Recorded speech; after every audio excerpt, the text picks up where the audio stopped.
जय श्री राम दोस्तों। मैं Narendra Singh NK study YouTube channel में आपका स्वागत करता हूं। सीटेट 2023 के लिए मैथमेटिक्स की क्लास हम ये चला रहे हैं। सीटेट 2023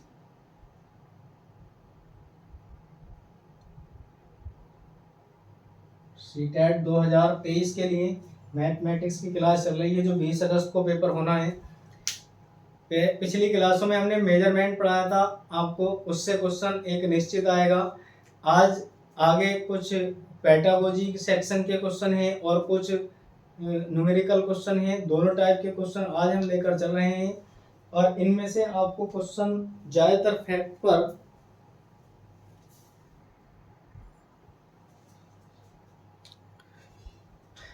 आज कुछ न्यूमेरिकल सेक्शन लेकर चलेंगे। जैसा कि आप स्क्रीन पर क्वेश्चन देख रहे हैं और इसके 4 ऑप्शन भी दिए गए हैं। क्वेश्चन में कहा गया है, देखिए जो क्वेश्चन आप देख रहे हैं स्क्रीन में, इसमें कहा है कि निम्न में से कौन सा कथन सत्य नहीं है। निम्न में से जो क्वेश्चन दिया गया है आपके सामने, कह रहा है कि निम्न में से कौन सा कथन सत्य नहीं है। हमें ये बताना है कि कौन सा कथन सत्य नहीं है। पहले में दिया गया जो ए ऑप्शन है, ए ऑप्शन में हमें दिया गया है 10 का शतांश है। 10 का शतांश इसके बराबर दिया गया है कि 10 का शतांश होता है कितना, 0.1 सॉरी, ये कह रहा है कि 10 का जो शतांश होता है 0.1 होता है। बी ऑप्शन में दिया गया है कि 205 ग्राम बराबर है 2.005 किलोग्राम के। ये दिया गया है, ये भी सही है, क्योंकि वो हमसे क्या पूछ रहा है क्वेश्चन में, सत्य नहीं है। हमें सत्य बताना है। यदि 205 ग्राम को हम किस में लिख सकते हैं, 2.005 किलोग्राम में लिख सकते हैं। और शतांश 10 का जो पूछ रहा है शतांश है, 10 के शतांश के लिए आप उसे भाग करें। 10 के शतांश से आप उसे भाग करेंगे, 10 का शतांश उसका 10वां हिस्सा कितना होगा, 0.1 होगा, है ना। इस तरह से हम उसे निकाल सकते हैं। आगे क्वेश्चन में कहा गया है शतांश, है ना, उसका जो जब उसे हम भाग करेंगे तो यही आएगा, ठीक है, 100वां हिस्सा। आगे क्या गया, 55 लीटर और 55 मिलीलीटर। 55 लीटर और 55 मिलीलीटर को क्या लिखा जा सकता है, 55.55 लीटर, ऐसा लिख सकते हैं। ये भी बात ठीक है। फिर आगे कह रहा है वो किसी भी घनाव का आयतन जिसकी लंबाई 45 सेंटीमीटर, जिसकी लंबाई क्या है 45 सेंटीमीटर और चौड़ाई 40 सेंटीमीटर, ऊंचाई 15 सेंटीमीटर है, बराबर है उस घन के आयतन के जिसकी प्रत्येक भुजा 0.3 मीटर है। तो आप देखिए इसकी तो भुजाएं वैसे ही अलग से दिखाई दे रही हैं। भाई 45 सेंटीमीटर भुजा है, इतनी बड़ी बड़ी भुजाएं इसकी दी गई हैं, 45 है, 40 है और 15 सेंटीमीटर है। वो इसकी भुजा 0.3 मीटर है, उस घन के बराबर है। यही ऑप्शन इसमें गलत है, क्योंकि ऊपर वाले आप देख सकते हैं शतांश का दिया गया है। शतांश का मतलब होता है कि आप उसे 100 से भाग करें तो 10 को जब हम 100 से भाग करेंगे तो कितना आएगा, 0.1 आएगा, है ना। और दूसरे में जो हमें दिया गया है, ये भी ऑप्शन में ठीक है। दूसरे में दिया गया था हमें कि 200 को कितने क्या लिख सकते हैं, हम इसे 2.005 किलोग्राम लिख सकते हैं, ये भी ठीक है। तो इसका जो ऑप्शन गलत होगा वो डी ऑप्शन गलत होगा। डी ऑप्शन में इसका आंसर गलत है। कौन सा ऑप्शन इसका गलत है, डी ऑप्शन गलत है, और यही हमारा क्या होगा, यही इसका आंसर हो जाएगा। आगे क्वेश्चन में देखिए, आगे क्वेश्चन कहा गया है, स्क्रीन पर आपके अगला क्वेश्चन है और उसमें कहा गया है, क्या कहा गया है, प्राथमिक कक्षाओं में बच्चे गणित में क्या सीखते हैं, इसके आकलन का ध्यान किस पर नहीं होना चाहिए। प्राथमिक कक्षाओं में बच्चे क्या सीखते हैं, इसकी जो है वो कह रहा है कि इसके आकलन का ध्यान किस पर नहीं होना चाहिए। आपके सामने ऑप्शन दिए गए हैं। पहला ऑप्शन दिया गया है, पहले ऑप्शन में कह रहा तर्क कौशल का विकास, और दूसरे ऑप्शन में कहा गया है गणितीय अवधारणाओं को समझना। तीसरे ऑप्शन में कहा गया गणितीय भाषा का विकास, और चौथे ऑप्शन में हमसे कहा गया है इसमें ये गणित की समझ चौथे ऑप्शन में हमसे इसमें कहा गया है कि गणित की समस्याओं का जवाब देने में सटीकता। तो देखिए गणित की समस्याओं में जो जवाब देने में सटीकता है, आप क्वेश्चन को पढ़ें। इसमें से कहा गया है कि जब प्राथमिक कक्षा में बच्चा गणित सीखता है तो उसे क्या ध्यान में नहीं रखना चाहिए? भाई तर्क कौशल का विकास होना चाहिए बालक में, ये तो ध्यान में होना चाहिए। तर्क कौशल का भी विकास होना चाहिए। और दूसरा ऑप्शन हमें दिया गया गणित अवधारणाओं को समझना। भाई जब बालक की गणित समझ में आएगा तभी तो बालक गणित सीखेगा। गणित की अवधारणाएं क्या है उस बालक को वो भी बात समझ में आनी चाहिए, तभी वो गणित को सटीक तरीके से सीख सकता है। दूसरा ऑप्शन में दिया गया कि गणित की जो भाषा है उसका विकास, भाई गणित की भाषा का विकास होना चाहिए। वैसे गणित को पढ़ने के लिए किसी भाषा की आवश्यकता नहीं होती है। गणित की प्रकृति क्या है, गणित की भाषा क्या है, ये सारी चीजें मैंने अपनी क्लास में पढ़ाई हैं। मैंने प्लेलिस्ट बना रखी है अपनी, आप उसमें जो भी क्लास सीटेट 2023 के नाम से प्लेलिस्ट बनी हुई है ऑल सब्जेक्ट की, वो जो भी पढ़ाया जाएगा सब उसमें आपको मिल जाएंगे, कहीं भी भटकने की आवश्यकता नहीं है। उस क्लास को जाकर पढ़ सकते हैं। गणित की प्रकृति क्या है, गणित की भाषा क्या है, गणित को पढ़ने के लिए किस भाषा की आवश्यकता होती है, किसकी आवश्यकता नहीं होती है, गणित खुद ही एक भाषा है। मैंने सारी चीजें ये सब उसमें क्लियर कर रखी हैं, आप वहां पर जाकर देख सकते हैं। आगे ऑप्शन में दिया गया कि गणित की समस्या का जवाब देने में सटीकता। देखिए जो बालक प्राथमिक स्तर पर गणित सीख रहा है तो आपको ये बात ध्यान में नहीं रखनी चाहिए कि बालक उसका सटीक उत्तर दे। जो आपका जवाब है कि बालक उसका सटीक उत्तर दे, तो सटीक न देकर बालक अपने शब्दों में उत्तर देगा तो वो और ज्यादा बेहतर सीखेगा। और यदि जैसा रटा रटाया उत्तर देगा तो आप उस पर ध्यान न दें। और यही बात गलत है कि सटीक आंसर देना, तो इसका जो ऑप्शन गलत है वो कौन सा, डी ऑप्शन गलत है। और यही हमारा ऑप्शन सही है, क्योंकि वो हमसे पूछा था किस पर ध्यान नहीं रखना चाहिए, तो किस पर ध्यान नहीं देना चाहिए, यही बात थी ना, किस पर ध्यान नहीं होना चाहिए ये पूछ रहा है।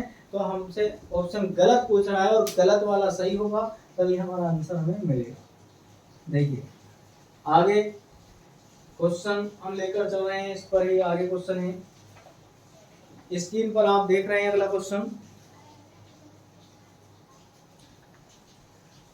है हरीश ने 40, क्वेश्चन में लिखा है हरीश ने 18:40 बजे अपनी यात्रा शुरू की और 22:20 बजे समाप्त कर दी। यात्रा पूरी करने में लिया गया समय है। ऑप्शन में आपको दिखाई दे रहा होगा हमसे कि यात्रा जो हरीश ने अपनी यात्रा 18:40 पर शुरू की और 22:20 पर समाप्त कर दी, तो यात्रा में कितना समय लगा वो हमसे पूछ रहा। पहले ऑप्शन में क्या कह रहा है, देखिए पहले ऑप्शन में दिया गया है आपको 3 घंटे 20 मिनट लगे। दूसरे ऑप्शन में कह रहा 3 घंटे 40 मिनट लगे। तीसरे ऑप्शन में कह रहा 3 घंटे 80 मिनट लगे। और चौथे में कह रहा 4 घंटे 40 मिनट लगे। कौन सा ऑप्शन सही होगा? अब देखिए आप, हरीश ने जो यात्रा शुरू की थी, हरीश ने यात्रा शुरू कितने पर की है, यात्रा प्रारंभ जो प्रारंभ की है वो की है हमारी 18:40 पर। और समाप्त कितने पर हो रही है, यात्रा उसकी समाप्त हो रही है 22:20 पर समाप्त हो रही है। अब हमें इन दोनों के बीच में कितना समय लगा ये हमें निकालना है। इसके लिए आप 22 में से घटा दें 18:40 को। किसे घटा दीजिए, 18:40 को। भाई यहाँ पर 20 है, 20 में से 20 तो जाएगा नहीं। अब आप इधर को एक ढाई लें इधर को, तो यहाँ पर 60 मिनट जाएंगे। घंटा समय की बात है तो समय 1 घंटे में कितने मिनट होते हैं, 60 और 20 कितने हुए, 80। तो यहाँ पर कितने हो गए, 80 मिनट हुए। 80 में से आप 40 घटाएंगे तो 40 बचेगा। कितना बचेगा, 40। यहाँ पर बचा 21, 21 में से 18 घटाएंगे तो बचेगा 3। और 3 घंटे 40 मिनट हमारा बी ऑप्शन सही होगा। कौन सा ऑप्शन सही होगा, बी ऑप्शन सही होगा। 3 घंटे 40 मिनट का समय उसे अपनी यात्रा पूरी करने में लगा। आपको ये क्वेश्चन समझ में आ रहे होंगे। और मैंने देखो समय मापन कर भी आपको क्वेश्चन करवाए हैं। इनसे क्वेश्चन और से ही आपके पूछे जाते हैं। ऐसे क्वेश्चन आपसे बिल्कुल पूछे जाएंगे। देखिए आगे क्वेश्चन है, इसी प्रकार से वो क्वेश्चन मैं आपको करा रहा हूँ। बहुत अच्छे अच्छे क्वेश्चन, ज्यादातर मैं ऐसे ही क्वेश्चन कराऊंगा जिसमें आपको अच्छा लगे, समझ में बढ़िया आ सके। आगे क्वेश्चन है, देखिए स्क्रीन पर, प्रारंभिक कक्षा में एक गणितीय अवधारणा के विकास में निम्नलिखित निर्देशों का अनुक्रम किस प्रकार किया जाना चाहिए, किस प्रकार किया जाना चाहिए। ऑप्शन दिए गए हैं। पहले ऑप्शन पहला पॉइंट क्या गया, चित्र बनाना। दूसरे में हमसे कह रहा है, दूसरे में कह रहा प्रतीकात्मक प्रतिनिधित्व का उपयोग करना। और तीसरे ऑप्शन में कहा गया है, तीसरे ऑप्शन में कह रहा है हमसे अनुभव प्राप्त करना। और चौथे ऑप्शन में कह रहा भाषा के माध्यम से समझाना। ये कह रहा भाषा के माध्यम से समझाना। अब इसके चार ऑप्शन दिए गए हैं। क्या क्या दिए गए हैं ये नीचे लिखे हैं। पहला, तीसरा, पहला, चौथा सही होगा। क्या दूसरे ऑप्शन में दिया गया है, दूसरा ऑप्शन कह रहा है हमसे, भाई देखिए इसका कि चौथा, तीसरा, पहला और दूसरा सही होगा, या तीसरा, चौथा, पहला, दूसरा सही है। और चौथे ऑप्शन में दिया गया चौथा, तीसरा और दूसरा, पहला सही है। अब इसमें से क्या क्या, देखिए आपको ये क्वेश्चन देखकर कुछ समझ में आ रहा होगा। मैंने आपको एक थ्योरी पढ़ाई थी, याद हो तो, ELPS थ्योरी मैंने आपको पढ़ाई है। और इस नाम से थंबनेल पर भी ये लिखी हुई है, ELPS थ्योरी के नाम से, जो पैमेला लिवेक की थ्योरी है, ELPS। और मैंने आपको ये बहुत अच्छी तरीके से पढ़ाई है। इसमें मैंने कुछ पॉइंट लिखवाए थे कि किसके माध्यम से बालक को गणित कैसे सिखाया जाना चाहिए। उसमें आपको इन पर E पर, L पर, P पर और S पर, सब पर मैंने आपको क्वेश्चन वहां पर करवाए हैं। और प्रति एक की फुल फॉर्म क्या होती है ये भी मैंने उसमें लिखवाई है। आप क्लास में जाकर देखें, मेरी हमारे MK स्टडी चैनल पर वो क्लास पड़ी हुई है LPS थ्योरी के नाम से।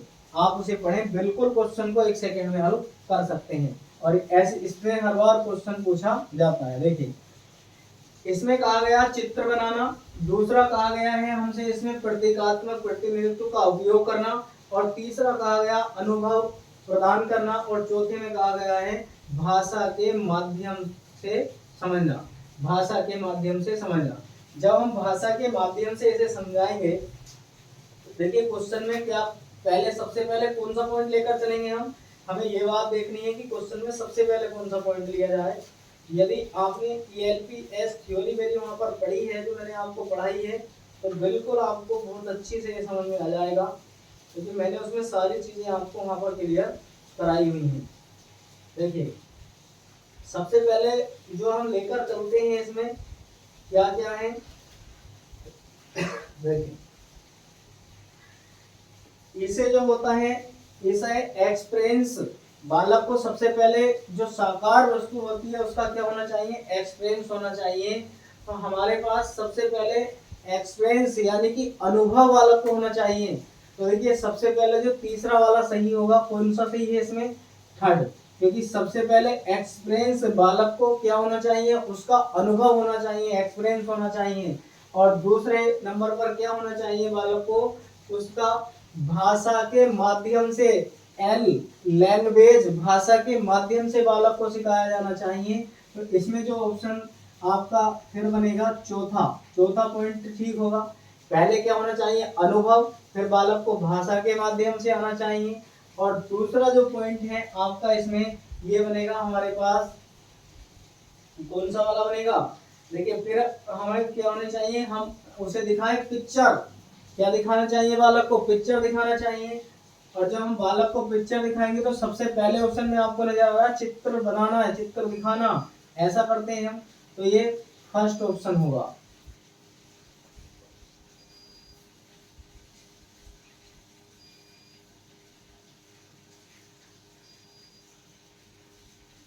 ये क्या होगा, फर्स्ट होगा। और बाद ये पिक्चर दिखाना यानी कि चित्र दिखाना बालक को, और ये सिंबल, बालक को उसका प्रतीक चिन्ह दिखाएंगे। तो ये चौथे नंबर पर हमारा कौन सा आएगा, ये सेकंड आएगा। और इसका जो ऑप्शन बनेगा ये बी ऑप्शन, ठीक, सॉरी सी ऑप्शन में है, ये सब सी में मिल रहा है ना, तो हमारे पास ये सी ऑप्शन ठीक हो जाएगा। इस प्रकार से आपको क्वेश्चन करने हैं और क्वेश्चन आपको समझ में आए होंगे। दोबारा मैं आपको बता रहा हूँ, ELPS थ्योरी के नाम से मेरी एक क्लास पड़ी हुई है, आप उसमें जाकर देखें, थंबनेल पे भी ELPS थ्योरी लिखी है। यदि आप उस क्लास को अच्छे से पढ़ लेते हैं तो इस प्रकार के बनने वाले क्वेश्चन आपसे स्वतः ही हल हो जाएंगे और अच्छी तरीके से आप उन्हें बढ़िया से हल कर सकते हैं। ऐसे क्वेश्चन को निश्चित ही आप पढ़ें, ठीक है, और उन्हें बहुत अच्छी तरीके से आप हल कर सकते हैं। देखिए, पहले आप बालक को क्या करेंगे, ठोस वस्तुओं के साथ उसका अनुभव कराते हैं, फिर बालक को हम लैंग्वेज भाषा के माध्यम से सिखाते हैं। ऐसा ही मैंने पॉइंट लिखा है। यदि आपके यही याद है कि ELPS क्या है तो आप इनका क्रम मिलाते चले जाइए, आपका आंसर खुद ही सही हो जाएगा यदि आप इसे जानते हैं तब, और नहीं जानते हैं तो भैया राम भरोसे, फिर तो जैसा होगा वो हो ही जाएगा, जय श्री राम है फिर तो। और बाद में ये पिक्चर है, आप पिक्चर के माध्यम से यानी कि आप उसका चित्र दिखाएं और बाद में उसका सिंबल, उसका प्रतीक ऐसा होता है, आप उसे बालक को ऐसा दिखाएंगे, जैसे प्लस है तो प्लस का चिन्ह ऐसा प्रतीक होता है, हम उसे बालक को इस तरह से बताएंगे और ऐसे आपको ऑप्शन मिल जाएंगे। कभी कभी ऐसा होता है आपको ये ठोस वस्तु ना दिया गया हो, 3 ऑप्शन दिए गए, ऐसा भी हो सकता है। तो आप इस प्रकार के क्वेश्चन को ऐसा करेंगे। आगे क्वेश्चन करते हैं, देखिए इससे आगे, ठीक है। आगे न्यूमेरिकल क्वेश्चन है, न्यूमेरिकल पार्ट का क्वेश्चन हमारे पास है ये, देखिए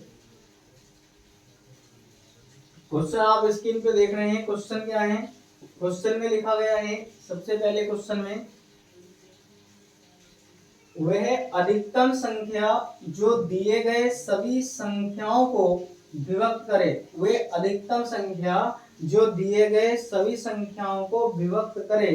तो ऑप्शन में क्या क्या है, पहले ए ऑप्शन में दिया गया है आपको 3, बी ऑप्शन में दिया गया है 5 और सी ऑप्शन में दिया गया है आपको 7, डी ऑप्शन में दिया गया है इनमें से कोई नहीं, यानी कि कोई नहीं, ये ऑप्शन में आपको दिया गया। हमसे क्वेश्चन में जो पूछा गया, क्वेश्चन में कहा गया अधिकतम संख्या, वह अधिकतम संख्या जो दिए गई सभी संख्याओं को विभक्त करे।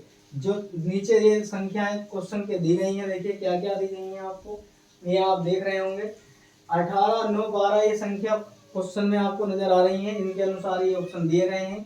18, 9 और 12 क्या क्या दी गई है, 18 दी गई है, 9 दी गई है और 12।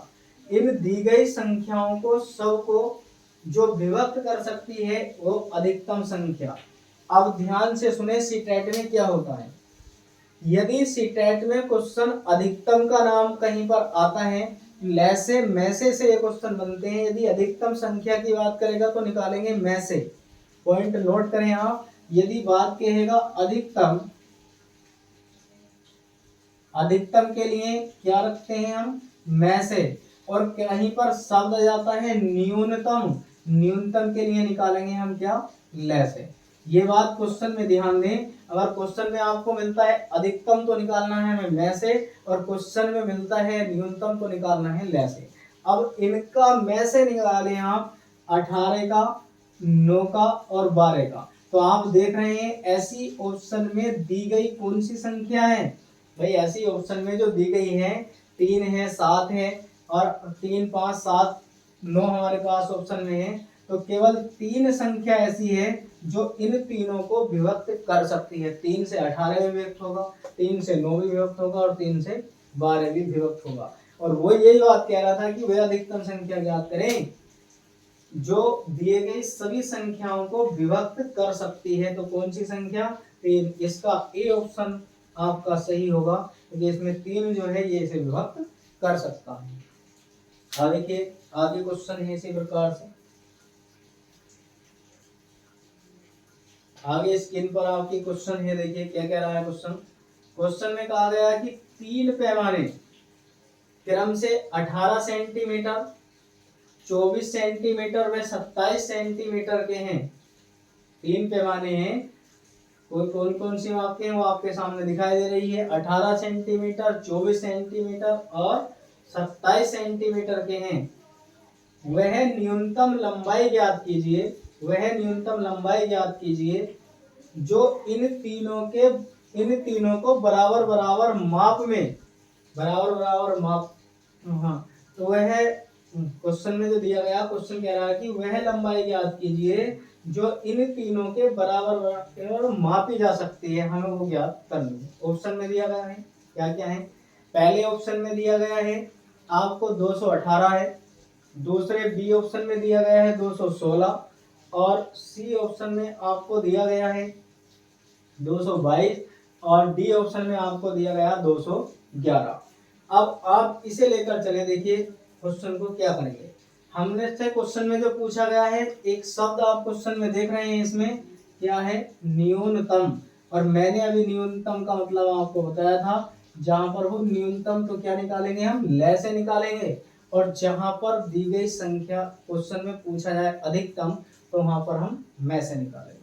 क्या निकालेंगे, लय से, और दी गई संख्या में अगर क्वेश्चन में दिया गया हो अधिकतम तो निकालेंगे में से। अब आप इन संख्याओं का सबका लय से निकालें। देखिए 18 है, 24 है और 27 है का लय से जो दी गई सभी संख्याओं को बराबर विभक्त कर सकती है, ऐसा लय से क्या होगा। अब हमें ये आंसर में बताना है कि इसका लय से क्या होगा। देखिए 18, 24 और 27 का जो लय से है वो 2 से 16 आएगा। कितना आएगा, 216 आएगा। चाहो तो आप निकाल कर देख सकते हैं। 2 तिया 6 और 6 तिया आएगा 18।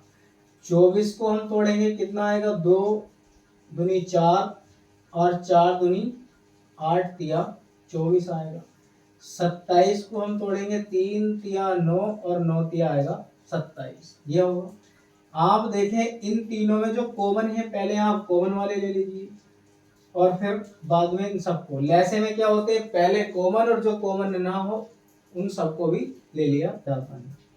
3 कॉमन है, फिर 3 इंटू 3 इंटू 3, ये आएगा 2 इंटू 2 इंटू 2, ये आएंगे सब। पहले छोटे वाले को पहले लिख लेता हूँ, चलो मैं 2 into 2 into 2, 3 into 3 into 3 into 3। अब लगाइए, 2 दूनी 4 दूनी 8 या 24, यहाँ तक पहुंचे हम, 24 आया। अब इससे पढ़ लो, देखो 3 तिया 9 तिया 27, 27 की और 24 की आप गुणा करें, 27 24 की आप गुणा करेंगे तो 2 से 16 आएगा। 216 नहीं, 216 इसका एलसीएम निकाला है हमने, 216। आगे से ही गुणा करते चले जाएं आप, इसका आंसर 216 आपको मिल जाएगा। देखिए इसकी इधर से करें, 2 दूनी 4 दूनी 8 तिया 24, और 24 तिया कितने हो गए, 48, 72, 24 तिया 72 हो गए, 24 तिया 72, 4 तिया 12 और 72 तिया, फिर लगाओ 72 तिया, और इसमें निकालेंगे हम तिया। इसकी आप इसके साथ गुणा करें, पहले जोड़ा होना 2 का, 2 3,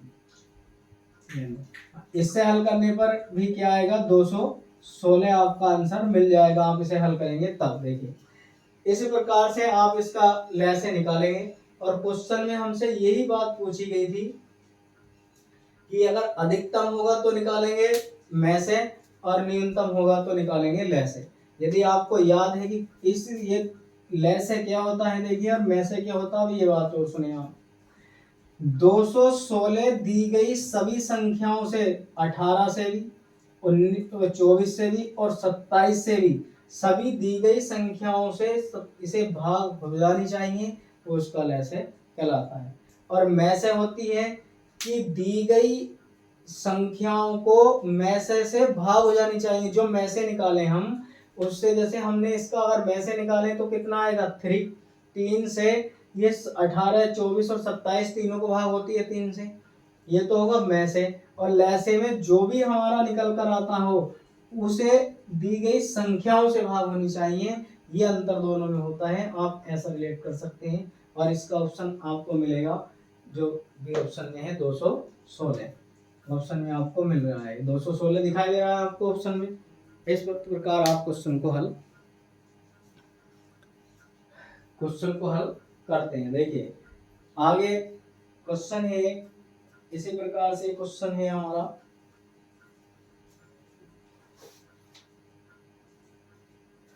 क्वेश्चन में दिया गया है, आप देख रहे हैं क्वेश्चन को।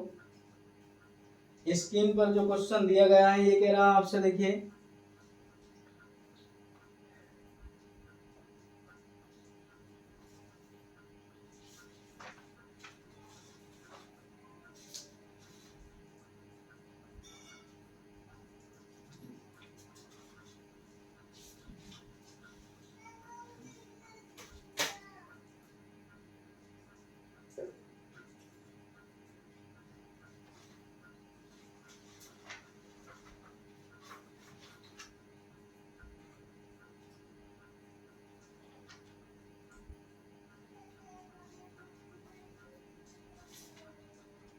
देखिए क्वेश्चन में कहा गया है, स्क्रीन पर आप देख रहे हैं क्वेश्चन, 4 ऑप्शन भी है इसमें। कह रहा